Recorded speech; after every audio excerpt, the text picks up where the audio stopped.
Bismillahirrahmanirrahim. Assalamualaikum warahmatullahi wabarakatuh. Baik, ibu-ibu sekalian yang dirahmati Allah, hari ini insya Allah kita akan membahas satu kajian, temanya terkait dengan bagaimana memantapkan takwa dalam hati kita. Kenapa takwa itu harus terus ada dalam hati?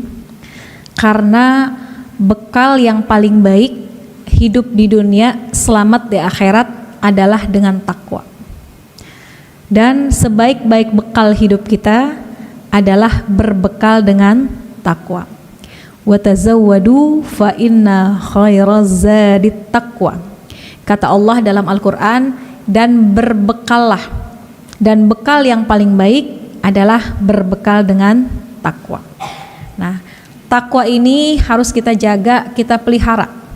Iman dan takwa harus kita jaga. Kenapa demikian? Karena iman manusia ya itu naik turun. Kata ulama, iman ada 4 model.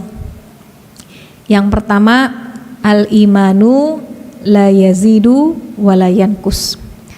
Iman yang enggak naik, enggak turun. Begitu-gitu aja, dari dulu sampai hari kiamat. Iman siapa yang enggak naik, enggak turun? Imannya para malaikat, al-malaikah. Imannya malaikat enggak naik, enggak turun, gitu-gitu aja. Yang kedua, al-imanu yazid wa la yankus. Imannya naik, enggak turun-turun. Tuh iman siapa? Imannya al-anbiya, para nabi-nabi, imannya naik terus. Semakin diuji, semakin bertambah keimanannya. Yang ketiga, al-imanu yankus wa la yazid. Imannya turun, makin hari makin turun, gak naik-naik. Itu imannya siapa? Imannya iblis. Dan yang keempat, al-imanu yazid wa yankus. Tar naik, tar turun, naik lagi, turun lagi. Itu imannya siapa? Iman kita manusia. Maka iman dan takwa harus kita jagain biar terus menetap di dalam hati kita, karena takwa adalah bekal yang paling utama. Allah Subhanahu wa taala di dalam Al-Qur'an surah Al-Hasyr ayat 18. Allah berfirman, a'udzubillahi minasyaitonirrajim. Bismillahirrahmanirrahim. Ya ayyuhalladzina amanuttaqullah wal tanzur nafsum ma qaddamat lighad wattaqullah innallaha khabirum bima ta'malun. Quran surah Al-Hasyr ayat 18. Apa pesan Allah dalam ayat ini? Kata Allah, wahai orang-orang yang beriman, ittaqullah. Di awal ayat Allah suruh bertakwalah kepada Allah. Wal tanzur nafsum ma qaddamat lighad. Dan lihat kepada dirimu apa yang udah kamu siapin buat besok. Wattaqullah. Di ujung ayat Allah suruh kita juga bertakwa. Innallaha khabirum bima ta'malun. Karena Allah maha melihat, maha meneliti terhadap apa yang kamu kerjakan. Nah, jadi berangkat dari ayat ini Allah pesen kepada kita 2 kali takwa dalam satu ayat. Di awal kita suruh bertakwa, di tengah kita suruh ngelihat persiapan kita, di ujung kita disuruh bertakwa kepada Allah. Ini ayat 18 dalam Quran surah Al-Hasyr. Apa kata Allah? Wahai orang-orang beriman, bertakwalah kalian kepada Allah, wal tanzur, dan lihat kepada dirimu, ma qaddamat lighad, apa yang udah kamu persiapkan buat besok. Itu pesan Allah. Bertakwalah kepada Allah dan lihat perhatiin diri kita nih, apa yang udah kita siapin buat besok. Besok yang mana Bu? Besok ada 3. Ada besok jangka pendek, ada besok jangka menengah, ada besok jangka panjang. Kalau besok jangka pendek, ya besok. Ini hari apa nih? Senin. Berarti besok hari Selasa kita mau ngapain? Hari Rabu kita mau ngapain? Itu juga harus disiapin. Kan ibu juga datang ke sini perlu persiapan ya. Kita tahu mau tahsin, kita bawa Qur'annya, kita bawa bukunya. Kita tahu mau ngaji, kita bawa catatannya. Itu artinya persiapan. Persiapan untuk besok, jangka pendek. Ada persiapan besok jangka menengah. Apa maksudnya persiapan besok jangka menengah? Nanti ketika di masa tua kita. Ini kan sekarang ibu belum masuk masa tua ya. Ini remaja apa dewasa ini ya? Kan manusia tuh tahapannya ada 5 ya Bu. Paling bawah anak-anak, di atas anak-anak remaja, di atas remaja dewasa, di atas dewasa orang tua, di atas orang tua jangan jujur banget nenek-nenek gitu ya Bu ya, lansia gitu, walaupun isinya lansia, nenek-nenek sama kakek-kakek. Jadi 5 tahapan ini yang sekarang remaja memperhatikan apa yang akan besok masa dewasa disiapkan, yang dewasa memperhatikan masa tua, yang tua memperhatikan masa lansia. Itu jangka pendek, jangka menengah. Itu pun harus disiapin. Nah, yang harus kita persiapan jangka panjang ini adalah kehidupan setelah kematian. Jangka panjang yang dimaksud adalah kehidupan akhirat kita. Kenapa Bu harus kita siapkan kehidupan akhirat kita? Karena umur adalah rahasia Allah. Jangan merasa kita sekarang masih muda, ya kita nggak usah sekarang nyiapinnya karena umurnya kemungkinan masih panjang. Nggak ada. Umur itu semua adalah rahasia Allah. Kadang-kadang yang muda meninggal dunia, yang tua umurnya panjang.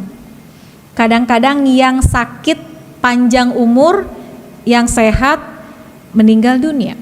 Kadang-kadang yang sakit suaminya, yang meninggal istrinya. Kadang yang sakit bapaknya, yang meninggal anaknya. Kenapa demikian? Karena kematian itu adalah rahasia daripada Allah. Maka harus kita siapkan bekalnya dari sekarang. Bekal apa yang kita siapkan? Wa tazawwadu fa inna khairaz zadi taqwa. Bekal yang paling bagus adalah bekal takwa. Karena kematian itu menjadi rahasia dari Allah. Dalam Al-Quran Allah mengatakan Bu, ada 5 yang menjadi rahasia Allah. Innallaha indahu ilmus sa'ah. Ada 5 rahasia yang menjadi rahasia daripada Allah. Di mana tuh? Dalam Al-Quran surah Luqman ayat 34. Dalam Quran surah Luqman ayat 34 Allah mengatakan, Innallaha, sesungguhnya hanya di sisi Allah lah. Pertama, ilmu sa'ah, rahasia tentang kapan datangnya hari kiamat. Itu rahasia Allah. Dulu rame kiamat tahun 2012, tapi alhamdulillah sampai hari ini kita masih ada. Karena sejatinya kiamat itu adalah merupakan rahasia dari Allah. Yang kedua, wa yunazzilul ghais, yang menjadi rahasia Allah adalah kapan hujan turun. Kadang-kadang panas, kita pergi nggak bawa payung, pas pulang baju kita basah. Kenapa? Karena di tengah-tengah perjalanan hujan, padahal kita kira cuacanya panas. Atau sebaliknya, begitu mau pergi mendung, kita bawa payung yang paling gede, karena kayaknya hujannya akan deras. Sampai pulang tuh payung nggak dibuka. Kenapa? Karena mendung nggak berarti hujan. Karena hujan adalah rahasia Allah. Kiamat rahasia Allah, hujan adalah rahasia Allah. Yang ketiga, rahasia Allah, wa ya'lamu ma fil arham. Apa yang ada dalam rahim ibu adalah rahasia Allah. kita udah USG 4 dimensi gitu ya. Sekarang juga lebih maju lagi teknologi, ada namanya feto maternal, bisa ngelihat semuanya dengan jelas. Kata dokter, ini calon anaknya jenis kelaminnya laki-laki gitu. Kita beli semuanya warna biru, kaos dalam, pampers, bedong, celana, baju, semua warna biru. Pas yang lahir perempuan. Ini masih rada mendingan dikit ya Bu, anak perempuan pakai baju biru. Ini sebaliknya, kata dokter anaknya kayaknya perempuan. Udah semua kita beliin warna pink, sampai pampers, kaos dalam, celana, rok, bandana, bando, semuanya beli warna pink. Pas yang lahir laki-laki. Ini agak kasihan dikit ya, yang laki-laki dipakein baju warna pink. Nah, artinya apa? Ini menjadi rahasia Allah. Wa ya'lamu ma fil arham. Yang keempat, wa ma tadri nafsun maza taksibu ghadan. Yang menjadi rahasia Allah adalah apa yang akan terjadi besok. Kita nggak tahu minggu besok kita bagaimana, bulan besok kita bagaimana. Dan yang kelima, wa ma tadri nafsun bi ayyi ardi tamut. Dan menjadi rahasia Allah di mana dan kapan kita akan meninggal dunia. Jadi umur itu menjadi rahasia Allah. Maka pesan yang Allah sampaikan dalam Al-Quran, ittaqullah, bertakwalah kepada Allah. Wa tazawwadu fa inna khairaz zadi taqwa. Dan berbekalah, bekal yang paling baik adalah berbekal dengan takwa. Baik, sebelum nanti kita bahas bagaimana cara ngejaga takwa kita bahas dulu pengertian takwa. Apa Bu yang dimaksud dengan takwa? Kalau bahasa gampangnya, bahasa kita takut sama Allah, yang diperintahkan dijalanin, yang dilarang kita tinggalin gitu ya. Itu bahasa gampangnya. Tapi takwa ini banyak definisi yang dikemukakan oleh para ulama, para sahabat. Saya sampaikan takwa menurut Sayyidina Ali bin Abi Thalib. Ibu kenal Sayyidina Ali? Siapa beliau? Sahabat Nabi, juga menantu daripada Nabi, karena Sayyidina Ali menikah dengan Sayyidah Fatimah. Apa kata Sayyidina Ali? Takwa itu ada 4 tandanya. Orang yang bertakwa tandanya ada 4. Yang pertama, al-khaufu minal jalil. Ini tandanya dulu ya, sebelum nanti kita akan bahas bagaimana caranya menjaga takwa kita. Yang pertama, al-khaufu minal jalil. Yang kedua, wal amalu bit tanzil. Itu tanda atau ciri orang bertakwa. Wal amalu bit tanzil. Nanti kita jelaskan satu-satu. Yang ketiga, wal qanaatu bil qalil.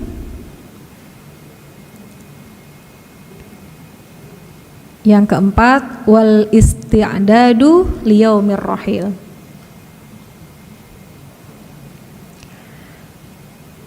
Itu kata Sayyidina Ali bin Abi Thalib. Orang yang bertakwa itu adalah orang yang 4. Pertama, al-khaufu minal jalil.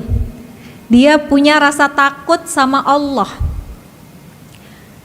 Jadi takutnya itu bukan sama manusia, tapi kepada Allah. Karena dia tahu bahwa semua yang dia lakukan itu atas pandangan Allah. Allah menyaksikan, Allah melihat. Maka orang yang takwa itu mau ngapa-ngapain, hatinya itu selalu berada dalam ketakutan. Ketakutan di sini bukan takut yang dalam makna seperti yang kita faham, tapi ketakutan di sini lebih kepada berhati-hati. mau mengerjakan sesuatu kira-kira baik atau enggak menurut pandangan Allah. Jadi orang yang takwa itu al-khaufu bil jalil, al-khaufu minal jalil. Dia punya rasa takut kepada Allah Subhanahu wa ta'ala. Dan yang kedua, wal amalu bit tanzil. Orang yang bertakwa itu adalah orang yang mengamalkan isi daripada Al-Qur'an. Wal amalu bit tanzil. Dia beramal sesuai dengan Al-Qur'an. Apalagi ibu-ibu yang di sini yang mempelajari Al-Qur'an ya, mempelajari cara membaca Al-Qur'an dengan baik. Tahapannya bukan hanya kita membaca, tapi insya Allah kedepannya kita akan mengamalkan apa yang ada yang tertuang dalam isi kandungan Al-Qur'an. Jadi orang bertakwa itu wal amalu bitanzil, dia akan beramal kembalinya sandarannya kepada Al-Qur'an. Kalau kata Al-Qur'an baik, dia kerjain. Kalau kata Al-Qur'an gak baik, dia tinggalin. Karena amalnya itu dilakukan sesuai dengan Al-Qur'an. Yang ketiga, kata Sayyidina Ali bin Abi Thalib, orang yang bertakwa itu wal qanaah bil qalil. Dia merasa cukup dengan apa yang sedikit yang dia punya. Wal qanaah bil qalil. Orang bertakwa itu merasa cukup dengan apa yang dia punya dan redha terhadap pemberian Allah. Yang perlu kita fahami bahwa sedikit belum tentu kurang, banyak belum tentu cukup. Ya. Kalau kita suruh pilih Bu, mau an mana? Mau an berkah apa mau an kaya? Kenapa mau berkah? Karena kalau berkah insya Allah dicukupkan. Tapi kalau kaya belum tentu cukup. Kenapa demikian? Banyak buktinya. Orang-orang yang hartanya banyak, berlimpah, tapi masih suka ngambil punya orang. Kenapa? Dia banyak, tapi yang banyak gak berkah. Kalau kita sih alhamdulillah ya Bu, meskipun gak kayak orang-orang, uang kita gak sampai ber-MM gitu ya, tapi alhamdulillah Allah cukupkan apa yang kita punya, itu namanya berkah. Kadang kalau kita pikir ya Bu, setiap bulan pendapatan kita sama pengeluaran kita mana yang lebih banyak? Pengeluaran. Pendapatannya 3 juta, yang keluar bisa 5 juta. Pendapatannya 5 juta, yang keluar bisa 7 juta. Dari mana tuh lebihnya? Itu Allah cukupkan karena rasa syukur kita. Maka sedikit belum tentu kurang, banyak belum tentu cukup. Tapi yang paling penting adalah berkah. Itu yang kita harapkan. Maka orang yang bertakwa itu wal isti'dad liyaumir rahil. Dia merasa, wal qanaah bil qalil. Yang ketiga, dia merasa cukup dengan apa yang dia punya. Dengan merasa cukup itu Bu, dengan syukur itu insya Allah Allah akan tambah. Jangan ngebandingin diri kita sama orang ya. Kalau terus ngebandingin, hidup gak ada rasa syukurnya. Makanya kita diajarkan, kalau mau ngebandingin urusan dunia, bandingin sama orang yang di bawah kita. Kalau mau bandingin urusan akhirat, bandingin sama orang yang di atas kita. Kalau mau urusan akhirat boleh ngeliat ke atas. Oh teman kita udah rutin baca Quran, kita belum, boleh kita membandingkan supaya jadi motivasi kita. Tapi kalau buat urusan dunia, kita diajarkan lihat kepada orang yang di bawah kita, sehingga kita jadi orang yang bersyukur kepada Allah. Kan kata Allah apa? Wa ista'adzana rabbukum la in syakartum la azidannakum. Kalau kita banyak syukurnya, Allah akan tambah. Kadang-kadang kita nih Bu, kalau lagi ketemu, kalau lagi kumpul sama teman-teman kan dengan ekonomi yang berbeda-beda ya. Lagi ngomongin hal yang paling sederhana, misalnya hari ini masak apa Bu gitu ya. Kalau orang yang memang ekonominya bagus, dia bilang hari ini saya mau masak stik daging, misalnya kata dia. Kita yang ekonominya pas-pasan, nggak usah jadi bawa perasaan gitu, nggak usah jadi sedih. Kita juga bisa bikin, saya juga mau bikin stiknya stik tempe gitu. Jadi nggak dibawa perasaan terhadap kesuksesan orang, terhadap kekayaan orang. Jadi kita bersyukur dengan apa yang kita punya. Insya Allah dengan syukur itu Allah akan menambah dengan lebih banyak lagi. Jadi saya ulangin, banyak belum tentu cukup, sedikit belum tentu kurang. Tapi yang berkah itulah yang kita harapkan datang dari Allah Subhanahu wa Ta'ala. Jadi orang yang bertakwa itu adalah mereka yang bersyukur, yang merasa cukup dengan apa yang Allah berikan sedikit. Yang sedikit aja dia syukurin, apalagi dengan sesuatu yang banyak. Itu yang ketiga. Yang keempat, wal isti'dad liyaumir rahil. Orang yang bertakwa itu adalah orang yang nyiapin. Orang yang mempersiapkan kehidupan untuk hari kebangkitan nanti. Orang yang mempersiapkan persiapan jangka panjangnya. Apa nanti yang akan kita siapkan ketika kita menghadap kepada Allah? Amal apa yang bisa kita banggakan di hadapan Allah? Perbuatan baik apa yang bisa kita hadapkan di hadapan baginda Rasulullah? Wal isti'dad liyaumir rahil. Nggak ada papan tulis ya. Wal isti'dad liyaumir rahil, mempersiapkan diri kita untuk hari yang akan datang. Gitu. Jadi orang yang bertakwa itu dia tahu nih besok mau nyiapin apa. Bukan besok jangka pendek tapi besok jangka panjang. Amal apa yang akan dia bawa? Apakah perbuatannya akan menyelamatkan dia? Gitu. Menyiapkan untuk menghadapi hari yang akan datang. Ya. Jadi menurut Imam Ali atau Sayyidina Ali bin Abi Thalib, pengertian dari takwa ada berapa? 4. Pertama, al-khaufu minal jalil. Kalau dia bertakwa, dia pasti punya rasa takut sama Allah, berhati-hati dalam melangkah. Yang kedua, wal amalu bit tanzil. Al-Quran yang kita baca, gak cuma kita baca, tapi kita praktekin, kita amalin. Jadi perbuatan kita berdasarkan kepada Al-Quran. Yang ketiga, wal qanaah bil qalil. Merasa cukup dengan apa yang sedikit. Jangan membandingkan hidup kita dengan hidup orang lain. Kalau membandingkan urusan dunia, lihat ke bawah. Kalau membandingkan urusan akhirat, lihat ke atas. Insya Allah dengan syukur kita akan yang sedikit, Allah akan menambah dengan yang lebih banyak lagi. Dan yang keempat, wal isti'dadu liyaumir rahil, mempersiapkan diri kita untuk hari esok. Untuk hari esok yang jangka panjang, apa yang kita siapin? Amal apa yang bisa nyelamatin kita? Perbuatan apa yang bisa kita bawa ke hadapan Allah Subhanahu wa Ta'ala sebagai penyelamat kita? Itu pengertian dari takwa menurut Sayyidina Ali bin Abi Thalib.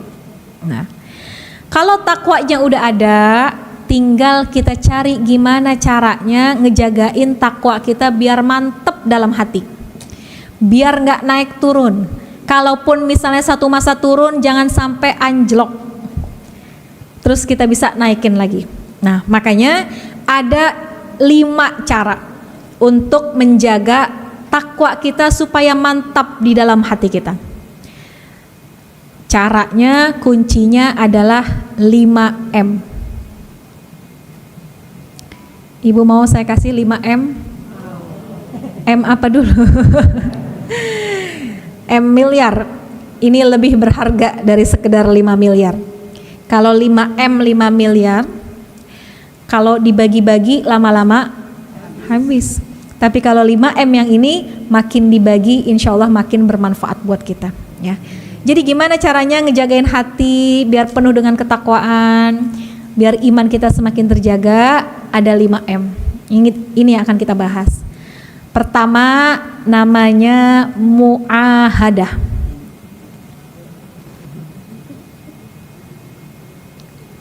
Apa namanya, Bu? Mu'ahadah. Yang kedua namanya mujahadah. Mujahadah.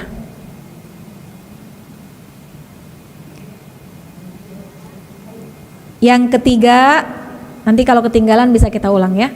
namanya muraqabah.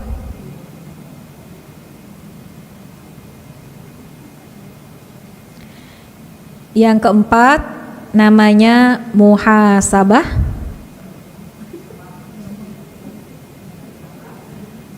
Muhasabah. Yang kelima namanya muaqabah. Kata ibu keder. Hampir sama-sama ya. Ntar dihafalin. Insya Allah banyak manfaatnya. Jadi ada berapa? 5. Yang pertama, bagaimana cara menjaga takwa kita agar terus menetap dalam hati kita, namanya muahadah. Apa tuh Bu muahadah? Mengingat perjanjian kita kepada Allah. Muahadah. Emang kita pernah janji apa sama Allah?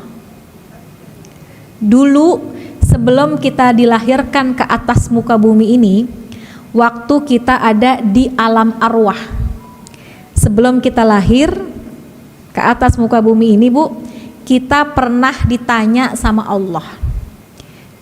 Zaman kita belum masih berbentuk begini, zaman masih dalam bentuk ruh, dalam bentuk arwah. Allah tanya sama kita, alastu birabbikum. Allah tanya, wahai kalian semua hambaku, apakah aku adalah Tuhan kalian? Terus kita jawab, qalu bala syahidna. Iya ya Allah, kami bersaksi bahwa Engkau adalah Tuhan kami. Itu ada namanya perjanjian. Kapan perjanjiannya? Dulu sebelum kita ada. Zaman kita masih dalam bentuk roh. Allah tanya, alastu birabbikum, apakah aku adalah Tuhan kalian? Qalu bala syahidna. Iya ya Allah, kami bersaksi bahwa Engkau adalah Tuhan kami. Nah, perjanjian yang dulu kita saksikan sama Allah di zaman dahulu, zaman alam arwah, sekarang kita bawa ke alam dunia. Dengan apa kita konkretin perjanjian itu? Dengan menjaga sholat yang 5 gitu.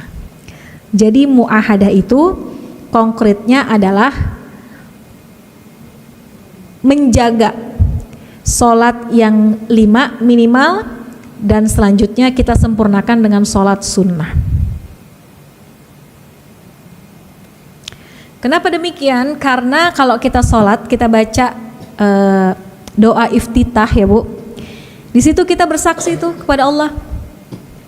Inni wajjahtu wajhiya lilladzi fataras samawati wal ard. Di ujungnya inna salati wa nusuki wa mahyaya wa mamati lillahi rabbil alamin. Itu kita bersaksi, ya Allah, sesungguhnya salatku, hidupku, matiku hanya untuk Allah semesta alam. Maka perjanjian kita kepada Allah, ya muahadah itu sekarang bentuknya adalah jagain sholat yang 5 waktu. Jadi kalau takwa kita mau nempel Bu di dalam hati kita, sholatnya biar dipelihara dengan baik. Apa yang dipelihara sholatnya? Pertama, waktunya. Kedua, syarat rukunnya, ya. Ketiga, tata caranya. Itu banyak yang harus kita perhatikan dalam sholat kita supaya menjaga kualitas takwa dalam hati kita. Karena kalau orang sholatnya udah benar, kan dikatakan inna sholata tanha anil fahsya iwal munkar. Kalau orang sholatnya benar, dia pasti mampu mencegah perbuatan buruk dan perbuatan munkar. Banyak yang tanya, Ustazah bagaimana kasusnya orang sholat tapi kok masih berbuat zolim sama orang? Gitu ya, ada orang sholat masih berbuat jahat sama orang. Sholatnya mungkin masih belum mencapai hakikat yang sebenar-benarnya. Jadi gitu. Muahadah itu bentuknya adalah yuk pelihara sholat kita. Nih kita orang perempuan ya, PR kita banyak urusan sholat nih Bu. Dari masalah wudu, gimana cara wudu yang benar gitu ya. Kemarin sudah kita bahas belum ya waktu pertemuan yang duluan. Kita orang perempuan ini kalau wudu, jangan sampai ada sesuatu yang menghalangi masuknya wudu ke dalam anggota wudu kita. Biasanya urusan perempuan ini urusan make up ya Bu. Kita kan kalau perempuan kalau keluar tuh biasanya pakai apa?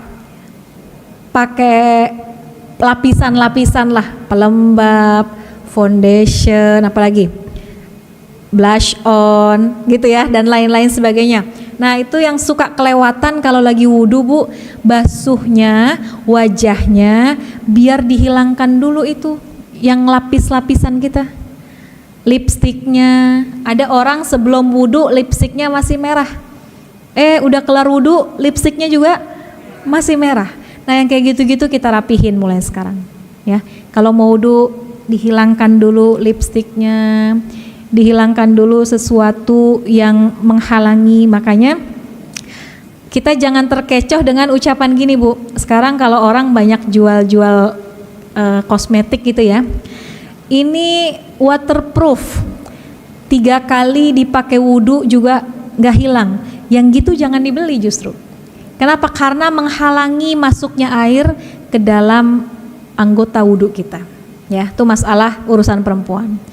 Terus juga yang sering kita lupa kalau sholat suka nggak pakai tumak ninah gitu. Apa itu Bu tumak ninah? Berhenti sejenak setiap antara gerakan sholat. Jadi abis ruku berhenti dulu sekitar 4 detik baru bangun. Abis kita i'tidal ruku tumak ninah dulu 4 detik baru sujud. Jadi tumak ninah itu bagian dari rukun sholat. Mungkin kalau yang dulu sholatnya masih terburu-buru, sekarang diperhatikan lagi tumak ninahnya. Jangan sampai kita sholat kayak kayak ayam nyocok makanan. Kalau ayam nyocok makanan gimana Bu?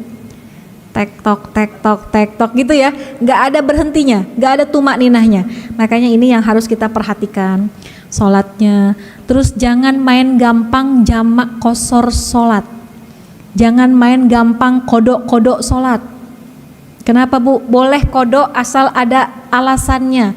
Kodok sholat itu boleh dilakukan pertama karena kelupaan, kedua karena ketiduran. Boleh menjamak kosor sholat kalau jarak tempuh kita itu 85 km. Jangan timbang ke Tanah Abang sholatnya jamak Bu. Ini pernah saya kejadian, saya peruisan sama orang karena kan penuh ya, kadang-kadang di Tanah Abang atau di Tamrin City penuh. Pas penuh kan kita agak berhenti sebentar gitu ya. Terus orang yang lewat samping saya temennya ngajak sholat, kita cari musola yuk, sebentar lagi sholat asar, sebentar lagi masuk waktu asar. Kata temennya yang satu, ntar aja kita kodok aja sholatnya. Ke Tanah Abang kodok sholat, apa modelannya? Jadi jangan menggampang-gampangkan sholat sekalipun ada rukhsahnya harus diperhatikan gitu ya. Jadi sholat itu awwalu ma yuhasabu bihil abdu yaumal qiyamah as-sholah. Yang paling dulu dihitung oleh Allah nanti di hari kiamat adalah sholat kita. Kalau sholatnya benar, yang lain insya Allah ikut benar. Kalau sholatnya masih main-main, yang lainnya juga bisa berantakan ya. Jadi muahadah yang pertama, gimana caranya supaya iman kita terpelihara? Sholat kita dirikan dengan baik dan benar. Insya Allah kalau sholatnya baik, semuanya juga akan ikut baik. Amin ya Rabbal Alamin. Yang kedua, tahapan ya supaya Allah jaga hati kita, iman kita, takwa kita, yaitu dengan mujahadah. Apa artinya mujahadah Bu? Bersungguh-sungguh. Bersungguh-sungguh terhadap apa? Terhadap hablum minallah kita dan hablum minannas kita. Bersungguh-sungguh dalam melaksanakan ibadah kepada Allah. Bersungguh-sungguh dalam memperbaiki hubungan kepada sesama manusia. Itu namanya mujahadah. Jadi mujahadah itu supaya ngejagain iman kita sama Allah biar dekat, sama manusia biar baik. Ini dua-duanya harus seimbang. Jangan sama Allahnya deket, sama manusianya sering bermusuhan. Atau sebaliknya, sama manusia hubungannya baik, sama Allahnya jauh. Jadi dua-duanya harus seimbang. Hablum minallah, hablum minannas. Sama manusia baik, silaturahimnya dijaga, silaturahimnya dipelihara. Kenapa demikian? Allah suka banget sama hambanya yang ngejaga silaturahim. Dalam hadis qudsi dikatakan, haqqat mahabbati lil mutahabbina fiyya walil mutawassilina fiyya walil mutazawwirina fiyya. Kata Allah, aku cintaku besar sekali kepada hambaku yang mereka suka nyambung silaturahim karena aku, kata Allah. Mereka yang suka saling kunjung mengunjungi karena aku. Mereka yang saling membawa sesuatu hadiah karena aku. Orang yang seperti itu, kata Allah, nanti akan aku taruh, letakkan ala manabira min nurin. Akan ada di dalam surga satu mimbar yang terbuat dari cahaya. Di situ dikumpulkan orang-orang yang suka silaturahim semata-mata karena Allah Subhanahu wa taala. Gitu. Jadi hablum minannas kita jaga. Dengan apa? Dengan menyambung silaturahim antar sesama kita, ya. Ini bulan-bulan sensitif sekarang ya Bu ya, karena mau adanya pilpres, mau adanya pilihan legislatif dan lain-lain. Jangan gara-gara berbeda pilihan kita jadi putus silaturahim. Silaturahim jauh lebih penting, jauh lebih mulia daripada apapun. Kemudian hablum minallah, mendekat kepada Allah dengan bersungguh-sungguh. Setiap bulan, setiap hari, setiap minggu, setiap hari kita kejar apa yang bisa kita lakukan. Seperti halnya bulan ini, kita berada di bulan Rajab. Syahrullah, dikatakan bulan Rajab adalah bulannya Allah. Maka kejar apa yang bisa kita lakukan di bulan Rajab. Kan dikatakan, kata Nabi dalam sebuah hadisnya dikatakan, in aradtumur rahah waqtal mauti minal atshi wal khuruja mal iman wan najata minasyaiton. Kata Nabi, orang yang kepengen merasakan keringanan ketika sakaratul maut, Allah pelihara dia dari godaan syaitan, Allah jaga keimanannya sampai akhir hayatnya, maka fahtarimu hadhihi syur, hormatilah bulan Rajab ini. Di antaranya bulan Rajab, ada Zulqa'dah, ada Zulhijjah, ada Muharram, salah satunya bulan Rajab. Dengan apa? Bikasrotis siyam. Bulan Rajab, bulan kita disuruh banyak berpuasa. Yang masih punya hutang puasa, boleh kita kodok di bulan ini sekaligus kita dapat puasa sunnah. Yang kedua, di bulan Rajab ini kita disuruh untuk wan nadam ala ma salafa minal asam, banyakin ingat kesalahan kita dengan memperbanyak baca istighfar. Makanya ada istighfar khusus di bulan Rajab ya, yang kita diperintahkan baca setiap habis subuh dan habis maghrib. Apa doanya? Allahumma gfirli warhamni watub alayya. Itu baca 70 kali. Kenapa bulannya Rajab ini adalah bulannya istighfar? Kita mohon ampun kepada Allah. Dan bulan Rajab ini adalah bulannya zikir. Wadhkuru khaliqal anam. Banyakin zikir kepada Allah. Dengan apa? Dengan zikir apapun. Ya, dengan zikir apapun kita baca, tapi ulama juga mengajarkan. Ada zikir yang dibaca tanggal 1 sampai 10 Rajab gitu ya. Apa bacaannya? Subhanallahil hayyil qayyum. Tuh baca 100 kali. Nanti tanggal 11 sampai tanggal 20 Rajab kita baca Subhanallahil. Yang pertama Subhanallahil hayyil qayyum. Yang kedua Subhanallahil ahadis somad. 21 sampai akhir Rajab kita baca Subhanallahir rauf gitu. Itu kita baca zikir-zikir itu, sekalipun zikir yang lain pun banyak. Bulan Rajab bulannya ampunan, kita kejar ampunan dari Allah Subhanahu wa taala dan kita memperbanyak zikir kepada Allah Subhanahu wa taala. Jadi mujahadah itu adalah apa Bu? Bersungguh-sungguh. Dalam apa? Dalam hablum minallah kita dan juga dalam menjaga hablum minannas kita ya. Mudah-mudahan dengan itu Allah pelihara insyaallah keimanan kita dan ketakwaan kita. Yang ketiga, bagaimana cara ngejagain takwa kita, iman kita terpelihara, namanya muraqabah. Apa itu muraqabah? Merasa diawasi oleh Allah. Itu muraqabah. Merasa bahwa diri kita itu selalu diawasi oleh Allah dimanapun, kapanpun, sehingga kita akan berhati-hati dalam melangkah. Itu namanya muraqabah. Muraqabah ini Bu seperti halnya rem dalam diri kita. Kalau kita naik kendaraan, ada remnya, kita akan selamat. Tapi kalau kita naik kendaraan, sekalipun kendaraannya bagus, tapi nggak ada remnya, kita bisa celaka. Maka muraqabah itu seperti rem dalam hati kita. Kalau kita merasa Allah mengawasi kita kapanpun, dimanapun, maka kita insya Allah nggak akan tergelincir ke dalam perbuatan maksiat. Karena merasa bahwa Allah melihat kita, Allah memandang kita. Makanya dalam satu kitab pernah diceritakan begini Bu. Ada seseorang pemuda datang kepada seorang gurunya. Dia bertanya, "Wahai guruku, boleh nggak aku berbuat maksiat?" Dia nanya sama gurunya, boleh nggak dia berbuat maksiat? Kata gurunya, silahkan, boleh kamu berbuat maksiat, tapi harus memenuhi 3 syarat, setidaknya 3 syarat. Apa syaratnya? Kata muridnya. Pertama, silahkan kamu berbuat maksiat, tapi di tempat yang tidak dilihat oleh Allah.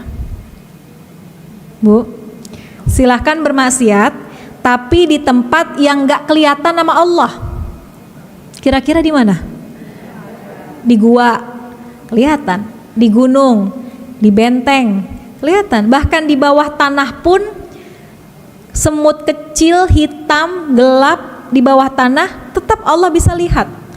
Kata pemudanya, tidak mungkin wahai guru aku bermaksiat di tempat yang gak kelihatan nama Allah, karena semua sisi Allah bisa melihat. Kalau gitu yang kedua, silahkan kamu bermaksiat, tapi abis maksiat jangan makan rezeki yang datang dari Allah. Makan apa kita? Bahkan angin, udara, matahari, air, semuanya dari Allah. Nasi yang kita makan, asbabnya petani yang nanam, tapi yang menumbuhkan siapa? Allah. Kalau Allah nggak kasih tumbuh, nggak tumbuh. Maka kata pemuda itu, nggak mungkin saya bermaksiat abis itu nggak makan rezeki dari Allah, karena semua rezeki datangnya dari Allah. Ya udah, kalau gitu yang ketiga, boleh berbuat maksiat tapi jangan di buminya Allah. Di mana kira-kira? Di planet, di Mars, di bulan, itu semua buminya Allah. Nggak mungkin. Maka kata pemuda itu, saya nggak jadi berbuat maksiat. Karena dimanapun Allah melihat, karena saya pun masih makan rezeki dari Allah, dan karena semua tempat ini adalah buminya Allah, maka dia mengurungkan maksiat. Itu muraqabah, merasa bahwa diri kita diawasi oleh Allah sehingga berhati-hati dalam melangkah, meninggalkan maksiat karena kita tahu bahwa Allah selalu memantau kita. Ya, insya Allah jaga langkah kita, terhindar dari segala perbuatan maksiat. Amin ya rabbal alamin. Yang ketiga, yang keempat, gimana caranya supaya iman kita terpelihara? Yaitu dengan muhasabah. Apa yang disebut dengan muhasabah? Introspeksi diri, ngitung-ngitung diri kita gitu ya. Gimana tahun kemarin? Apakah banyak kebaikan yang kita lakukan? Atau banyak kita masih berbuat zolim sama orang? Maka di tahun yang akan datang kita perbaikin. Itu namanya introspeksi diri, muhasabah ya. Muhasabah itu Bu, nggak perlu dilakukan bukan dilakukan setiap tahun, malah kalau bisa setiap malam sebelum kita tidur kita bermuhasabah. Ngitung-ngitung aja diri kita. Hari ini apa ada perbuatan kita zolim kepada orang, atau ada perbuatan kita yang nyakitin hati orang, kita mohon ampun setiap malam sebelum kita tidur. Karena kita nggak tahu apakah tidur itu menjadi tidur kita yang terakhir atau besok kita masih bisa menghirup udara lagi. Jadi bermuhasabahlah. Hasibu anfusakum qabla an tuhasabu. Hitung-hitung dirimu sebelum nanti kamu dihitung sama Allah. Maka bermuhasabahlah. Kalau kita sering ingat-ingat kesalahan kita, insya Allah semakin semakin memperbaiki cara kehidupan kita, sehingga mudah-mudahan terjaga iman dan takwa kita kepada Allah Subhanahu wa ta'ala. Dan yang terakhir namanya mu'aqobah. Mu'aqobah. Apa yang dimaksud dengan mu'aqobah? Mu'aqobah itu memberikan sanksi terhadap diri sendiri. Apa maksudnya memberikan sanksi? Kadang-kadang kita ini melakukan kesalahan atau melakukan sesuatu yang melahirkan dosa. Maka ketika habis kita melakukan kesalahan itu, kita langsung buru-buru beri sanksi buat diri kita. Dengan apa kita beri sanksinya? Dengan mohon ampun kepada Allah, dengan baca istighfar. Yang kedua, dengan melakukan kebaikan untuk menghapus perbuatan yang tadi kita lakukan. Wa atbi'is sayyi'atal hasanah, dan ikutilah perbuatan burukmu yang tadi kamu lakukan dengan perbuatan baik. Jadi muaqabah itu Bu, sadar diri bahasa gampangnya. Habis kita terjerumus dalam perbuatan dosa, buru-buru kita mohon ampun, buru-buru kita istighfar. Nah, yang jadi masalah, kalau kita berbuat dosanya sama Allah, dengan ampunan, Allah akan gampang kasih ampunan. Tapi kalau kita berbuat dosa kesalahannya sesama manusia, maka cara ngapusnya kita kudu minta maaf sama orang yang kita zolimin. Ini yang susah ya Bu. Kalau dosa sama Allah kita mohon ampun, Allah berikan ampunan. Tapi kalau dosa kepada manusia, maka harus kita datang dan minta maaf sama orang itu. Ini yang susah. Bisa nggak kira-kira Bu, abis kita fitnah orang, abis kita zolim sama orang, terus kita nyesel, tiba-tiba kita datang ke orang itu, datang ke rumahnya, Assalamualaikum Bu, Waalaikumsalam, masuk, kata tetangga kita. Bu, maafin saya ya. Kenapa kok tiba-tiba minta maaf? Kemarin saya habis fitnah ibu, dari pintu yang sono sampai pintu yang sono saya fitnah ibu, saya jelek-jelekin ibu. Kira-kira dikasih maaf apa enggak? Tergantung orangnya. Kalau orang yang mudah memaafkan dikasih maafnya. Kalau orang yang sulit memaafkan kita susah, dan itu menjadi tanggungan kita nanti sampai di hari kiamat. Itu yang serem Bu. Makanya kurang-kurangin berbuat jahat sama orang, kurang-kurangin berbuat zolim. Karena kata Nabi, nanti di hari kiamat ada orang yang bangkrut. Siapa mereka yang bangkrut? Kata sahabat, mala dirham wala dinar.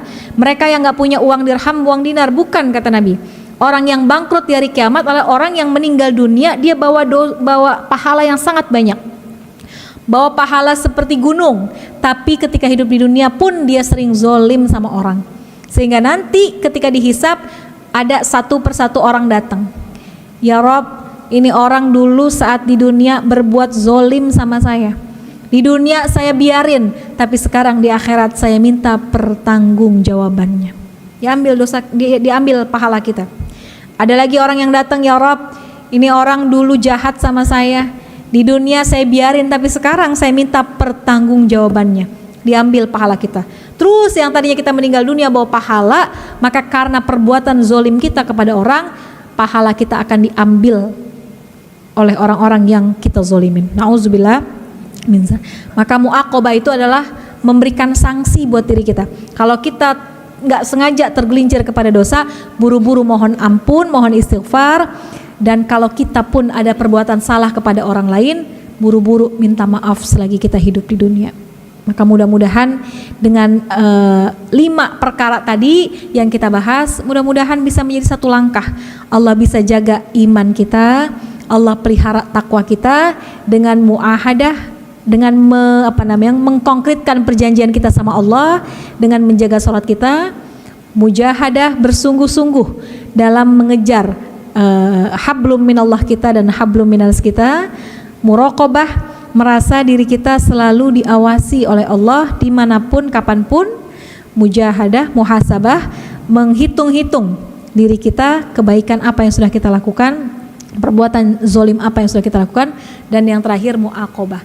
Kalaupun satu masa kita tergelincir dalam perbuatan-perbuatan dosa, buru-buru kita mohon ampun kepada Allah dengan banyak baca istighfar. Mudah-mudahan Allah jaga iman kita, Allah pelihara iman dalam hati kita, Allah tanamkan takwa dalam hati kita, dan kelak Allah izinkan kita meninggal dunia membawa iman dan Islam. Amin ya Rabbal Alamin. Nah ibu-ibu sekalian, sekedar itu penjelasan singkat atau terlalu panjang mungkin tentang takwa. Bagaimanakah takwa itu menjadi bekal yang paling utama, bagaimanakah berbekal dengan takwa, apa definisi takwa, dan bagaimana cara menjaga ketakwaan kita.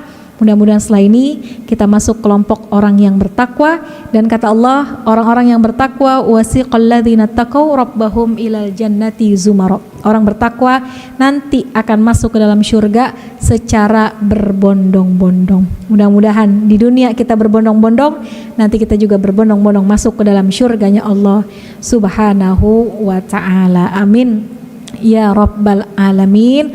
Wallahu alam bisawab. Mudah-mudahan bermanfaat dan mudah-mudahan ilmu ini bisa kita amalkan dengan sebaik-baiknya.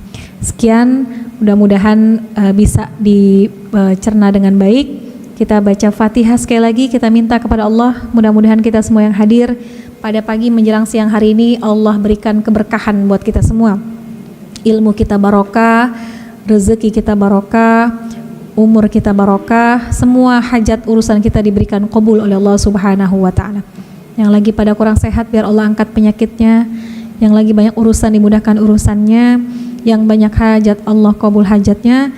Allah jadikan kita hamba-hamba Allah yang ikhlas dan istiqomah, dan kelak Allah wafatkan kita dalam husnul khatimah. Saudara-saudara kita yang berada di Palestina, khususnya di wilayah Gaza, mudah-mudahan Allah berikan pertolongan kepada mereka. Allah turunkan bala bantuannya. Para mujahid mujahidah yang telah gugur, Allah masukkan mereka ke dalam kelompok orang-orang yang mati syahid. Bitilkan niyah ila hadratin Nabi. Al-Fatihah. A'udzubillahi minasyaitonirrajim. Bismillahirrahmanirrahim. Alhamdulillahi rabbil alamin. Ar-Rahmanirrahim. Maliki yaumiddin. Iyyaka na'budu wa iyyaka nasta'in. Ihdinas siratal mustaqim. Siratal ladzina an'amta 'alaihim ghairil maghdubi 'alaihim waladdallin. Amin. Rabbana ighfir lana wa liwalidayna. Amin. Amin ya rabbal alamin. Terima kasih banyak. Mohon maaf atas segala kurangannya. Saya kembalikan lagi kepada pembawa acara. Terima kasih. Assalamualaikum warahmatullahi wabarakatuh.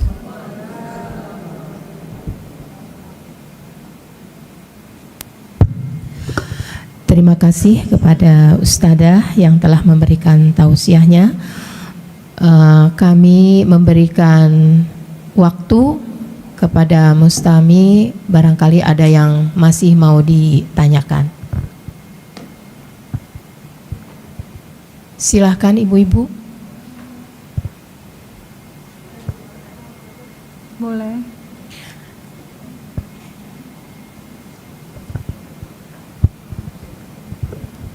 Assalamualaikum Ustazah. Waalaikumsalam warahmatullahi wabarakatuh. Ustazah, saya tadi tertarik sekilas atas pernyataan Ustazah tentang wudhu. Dalam ketakwaan kita menjaga sholat itu wudhu. Artinya wudhu kita harus clear wajah kita. Pertanyaan saya Ustazah, kalau itu tidak mampu kita lakukan ketika kita berada di luar rumah, itu bagaimana dengan tentang sahnya sholat kita? Terima kasih Ustazah. Baik, pertanyaan yang baik ya untuk kita nih orang perempuan. Gimana kalau misalnya kita sedang di luar rumah, ya, kita dalam keadaan berias, bermake up. Sebenarnya sekarang ini kita udah dipermudah, Bu. Semakin kesini kita tuh makin dipermudah. Ada namanya tisu, ya, tisu pembersih make up, gitu. Tisu pembersih make up itu bisa kita bawa-bawa. Jadi kalau kita mau wudhu, ya kita bersihin dulu, baru kita wudhu. Kenapa sih kita perlu berhati-hati? Karena gini, kalau kita pakai, sebutlah kalau cuma pakai pelembab aja gitu ya, pelembab sama bedak yang tabur gitu kan, dia gampang hilangnya. Jadi kalau misalnya kita pakai lapisan seperti foundation, kemudian ada cushion, ada macam-macam lah ya, itu kan melapisinya cukup tebal. Maka kalau kita wudhu, kemudian kita lihat nih di tangan kita, air yang tadinya bening, kemudian jadi coklat. Itu kan berarti namanya air mutaghayyir. Air mutaghayyir itu air yang suci tapi nggak mensucikan, karena airnya berubah warna karena kena bedak kita, gitu. Jadi memang kita berhati-hati dengan membersihkan, menghapus. Kalaupun misalnya kita darurat nggak bawa, seperti nggak bawa tisu pembersih atau apa, ya kita gosok pakai air juga lama-lama dia mungkin bisa hilang. Tapi yang paling penting adalah kalau kita wudhu tidak boleh ada yang menghalangi masuknya air ke dalam anggota tubuh kita. Bukan hanya make up, kalau kita perempuan pakai cincin misalnya, cincinnya terlalu keras. Nah ketika kita wudhu maka kita harus gerak-gerakin gini supaya bagian yang ada di balik cincin ini pun terbasuh dengan air gitu. Karena yang namanya wajah kan gini ya, dari ujung tumbuh rambut sampai dagu, dari apa sih ini namanya yang ini ya, kanan kiri. Nah itu tuh harus terbasuh dengan air dan tidak ada yang menghalangi masuknya air. Jadi solusinya gimana? Kalau saya ngejalaninnya kemana-mana emang kita yang nggak boleh ketinggalan 2. Pertama tisu pembersih wajah, kedua panty liner ya. Panty liner buat orang-orang yang yang masih suka keluar keputihan gitu kan. Nah itu kan juga harus kita ganti. Gantinya apa? Nggak perlu ganti celananya. Sekarang kita udah dipermudah. Ganti panty-nya kita pakai. Memang urusan perempuan lebih ribet ya Bu daripada orang laki gitu. Tapi ya memang itu menjadi salah satu cara yang harus kita jalanin. Kalau misalnya keluar terus ini ya kita bersihin pakai air, lama-lama nanti airnya hilang. Asal dipastikan ketika kita wudhu ya air yang kita pakai udah nggak ada lagi warna merah karena lipstik kita, nggak ada warna coklat karena bedak kita, dan kita yakinin kayaknya airnya udah nyerap nih ke dalam kulit kita gitu. Insya Allah itu bisa wudhu kita bisa sah gitu. Makanya memang harus diperhatiin ya yang hal-hal kayak gitu loh. Kadang ada juga gini masalahnya, ada ibu-ibu yang keluar rumah pakai baju tangannya terlalu ngepres ya, sehingga kita harus tahu gini, nanti kita akan sholat zuhur di luar misalnya. Nah maka jangan pakai tangan yang ngepres. Kenapa? Ketika wudhu itu kita akan repot. Karena kan kalau wudhu harus nyampe kemana Bu? Sikut dilebihin. Lebihinnya juga jangan terlalu lebih sampai ke ketek gitu, jangan ya. Jadi ini lebihin sedikit. Nah kalau kiranya kita mau pergi, kita pakai baju yang gampang dibukanya. Beda hal kalau misalnya kita lagi nggak sholat, mau pakai baju yang tangannya agak ketat untuk dibukanya susah, itu nggak ada masalah. Makanya kita perlu salah satunya gitu menghitung-hitung nih. Kita akan sholat di luar, maka kita akan apa yang akan kita persiapkan gitu ya. Mudah-mudahan bisa menjawab ya Bu. Ya, wallahu alam. Ada lagi?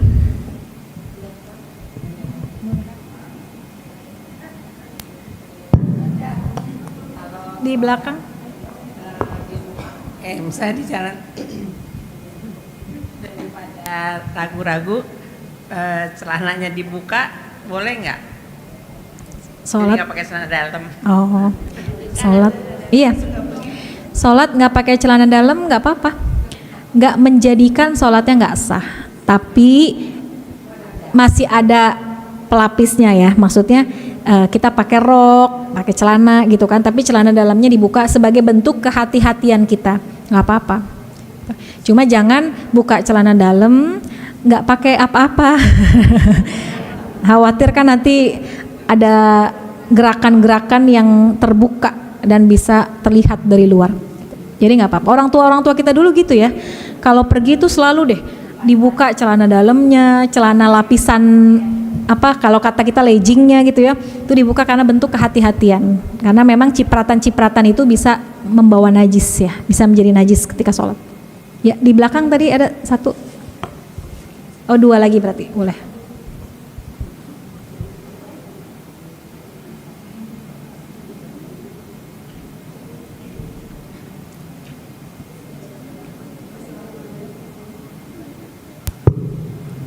Assalamualaikum warahmatullahi wabarakatuh. Waalaikumsalam warahmatullahi. Ustazah, seringkali dalam bergaul kita maksudnya dalam bergaul seringkali kita suka bercanda atau bahkan mungkin bahasa sekarang bullying gitu kan, atau komentar apalah itu.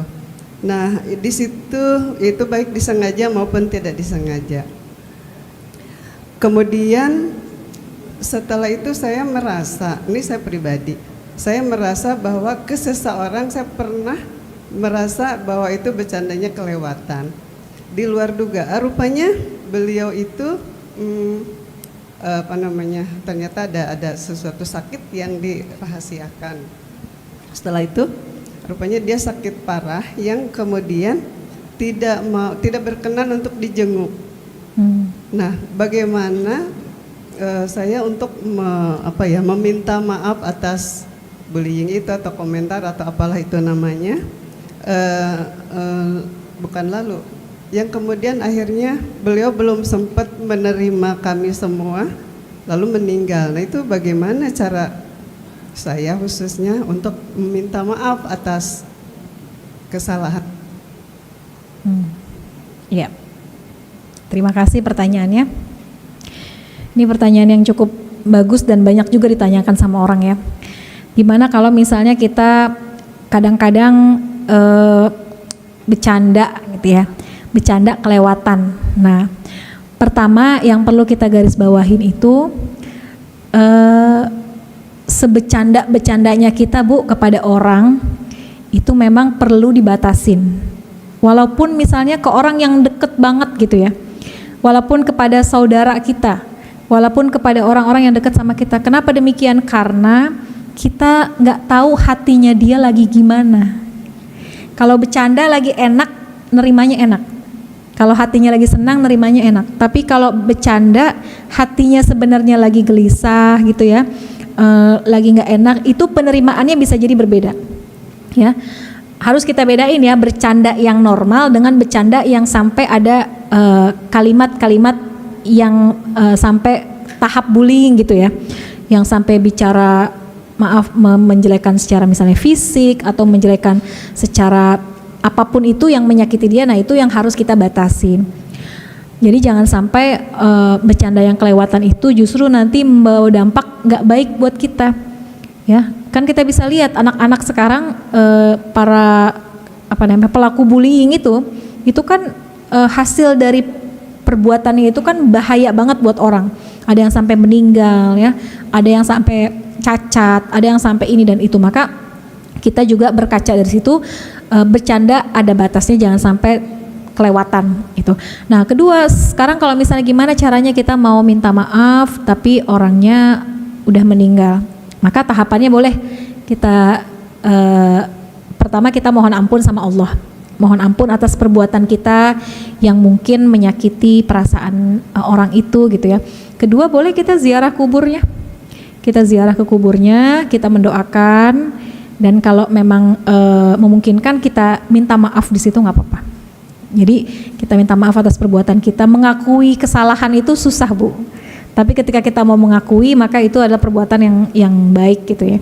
Jadi kita berziarah, kita minta maaf atas kesalahan kita. Ya, insya Allah itu menjadi salah satu jalan yang bisa kita tempuh ketika orangnya udah nggak ada lagi bersama-sama dengan kita, gitu ya. Wallahu a'lam.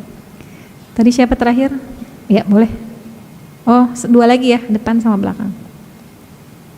Nggak apa-apa Ibu, duluan. Ya.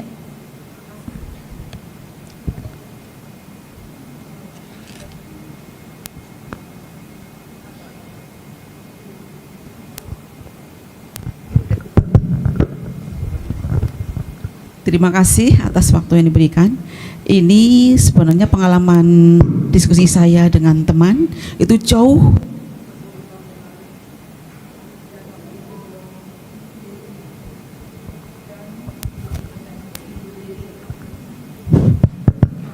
dan waktu itu belum ada penyelesaian ya.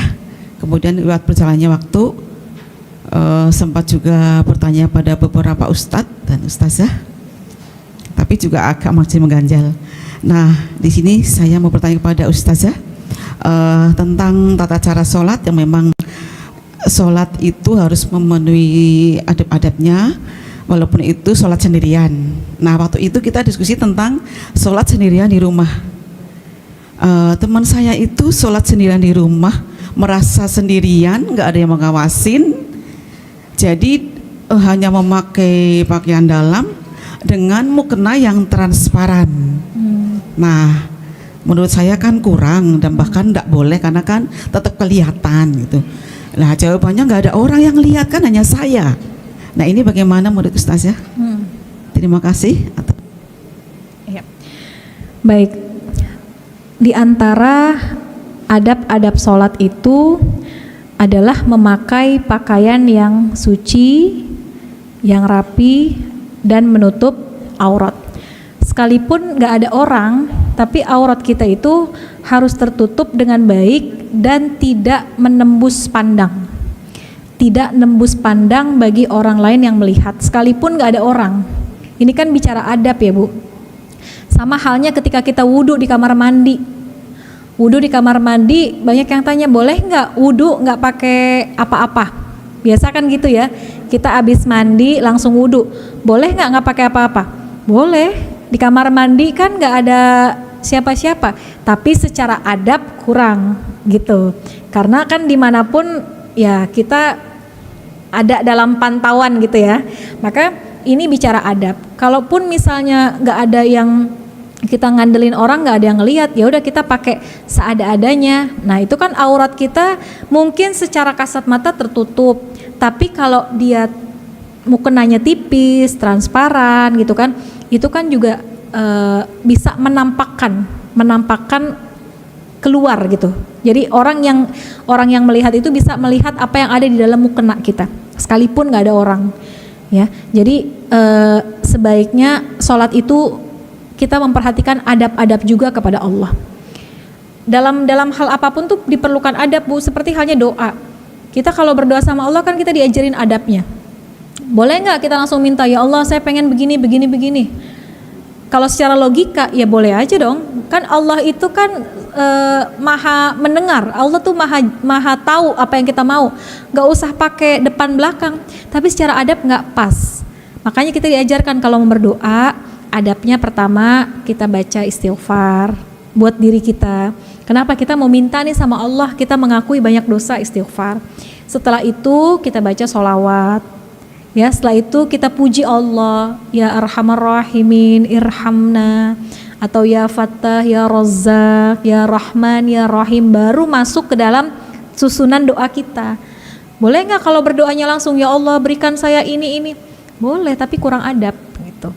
Jadi kalaupun kita sholat sendirian di kamar, boleh kalau kita pakai BH doang, celana doang, asal dipastikan sekali mukenanya itu tidak tembus pandang gitu.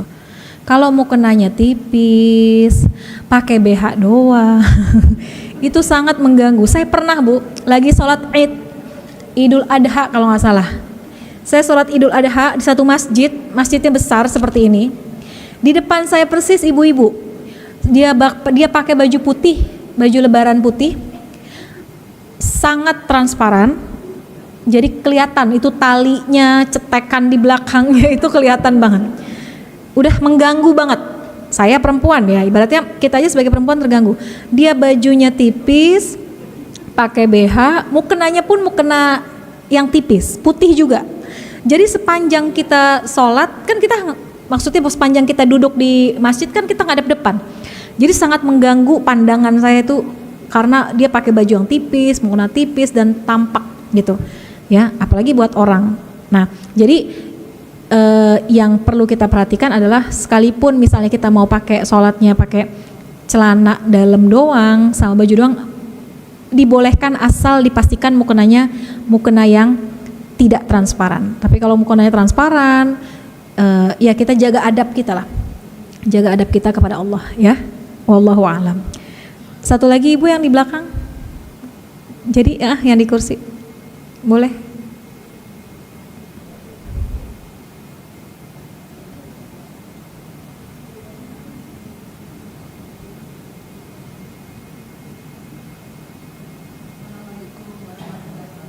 Waalaikumsalam warahmatullahi wabarakatuh.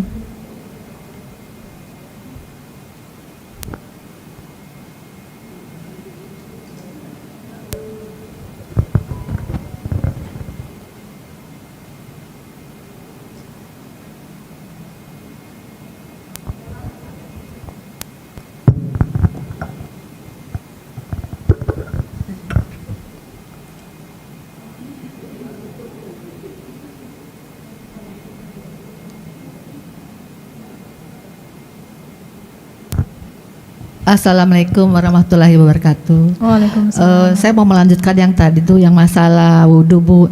Misalnya kita sakit Bu ya, tapi nggak boleh kena air. Jadi bagaimana supaya kita bisa sholat gitu loh Bu? Ya. Udah itu aja. Baik. Waalaikumsalam warahmatullahi wabarakatuh. Baik ibu-ibu sekalian, ada keringanan buat orang yang sakit dan kalau dia kena air maka akan membahayakan penyakitnya, atau yang memang sangat tidak mungkin untuk berwudu maka dibolehkan untuk bertayamum gitu. Jadi tayamum itu adalah salah satu cara untuk membolehkan sholat karena adanya halangan kita dalam berwudu. Niatnya gimana? Nawaitu tayamum listibahatis sholat. Saya niat tayamum untuk membolehkan sholat. Adapun bagaimana tata cara tayamum ininya memang itu harus dibahas dalam kajian fikih sendiri ya. Maksudnya nggak bisa dibahas secara singkat karena kasusnya beda-beda. Ada orang yang tayamum yang luka di wajahnya. Nah, gimana tuh tayamumnya? Ada orang yang tayamum yang luka di bagian pahanya misalnya, yang nggak bisa wudu. Nah, itu nanti harus dibahas secara detail supaya nggak salah. Jadi intinya ketika orang nggak bisa wudu karena dia sakit, maka ada solusinya yaitu bertayamum.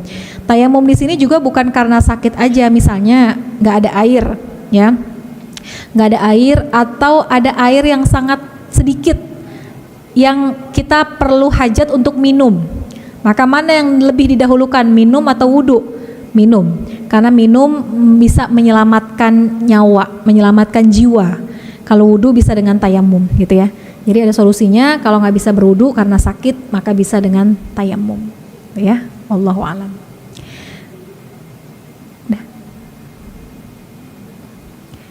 Baik, mudah-mudahan bermanfaat ya ibu-ibu sekalian. Mohon maaf jika ada yang kurang di sana sini. Insyaallah pertemuan kita hari ini insyaallah membawa pertemuan yang dirahmati dan diberkahi oleh Allah Subhanahu wa taala. Amin ya rabbal alamin.